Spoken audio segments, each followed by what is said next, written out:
भारत सरकारनं नुकताच नवीन कायद्याविषयी जनसामान्य आणि पोलीस खात्याला तसेच महिला पोलीस पाटील आणि पुरुष पोलीस पाटील यांना नवीन कायद्याची माहिती असावी यासाठी पनवेल या ठिकाणी सरकारी वकील श्री रवी पाटील यांना पाचोरा येथील नवीन व्यापारी भवन हॉलमध्ये मार्गदर्शनासाठी बोलावलं होतं। यावेळी मार्गदर्शन करत असताना त्यांनी सांगितले की दिवाणी कायदे, फौजदारी कायदे, न्यायालयासंदर्भात तसेच पोलीस स्टेशन संदर्भात नवीन आलेल्या कायद्याच्या संदर्भात माहिती आणि मार्गदर्शन दिलं।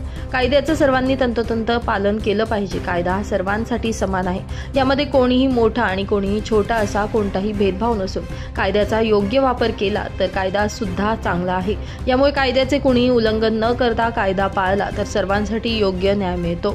तसेच यावेळी पाचोरा विभागाचे DYSP कर्तव्यदक्ष पोलीस अधिकारी श्री धनंजय येरुळे साहेबांनी सुद्धा मार्गदर्शन केलं। यावेळी पाचोरा पोलीस स्टेशनचे पोलीस निरीक्षक श्री अशोक पवार साहेब, पिंपळगाव पोलीस स्टेशनचे API श्री प्रकाश काळे, PSI ताईसो शीतल परदेसी, ASI शकील शेख, विनायक सोपान, इम्रान खान, पठाण पाटील व पत्रकार यावेळी उपस्थित होते। यावेळी सर्व पोलीस कर्मचारी, पोलीस पाटील उपस्थित होते।